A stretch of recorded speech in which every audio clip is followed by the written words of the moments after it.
Alors, le couple idéal, le couple le plus sain, le plus serein, c'est celui où l'homme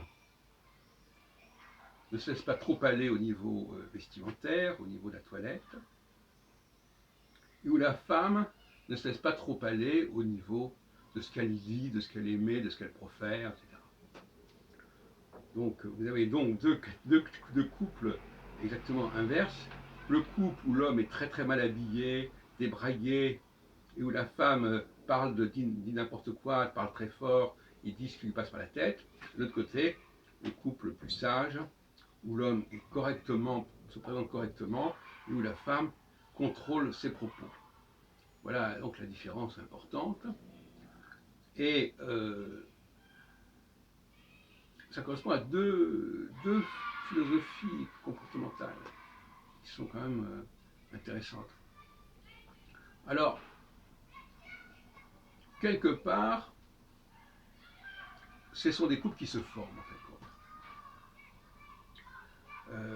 Les femmes qui savent se tenir leur langue, si on peut dire, vont vers des hommes qui savent se tenir, c'est-à-dire avoir une tenue, c'est le cas de dire, avoir une certaine élégance même, une certaine recherche visuelle, vestimentaire, qui font pas n'importe quoi. Et donc, ils vont former un couple spontanément. Et l'autre couple, le couple, ça sera le couple justement où l'homme est débraillé et la femme braille, si vous voulez. Hein. Bon. Et donc ça correspond là aussi à une attirance réciproque. Bon, peut-être que ce que je dis est très schématique comme d'habitude, mais voilà un peu comment je vois les choses au niveau de la formation des couples. Ça a une certaine logique à cela. Pourquoi?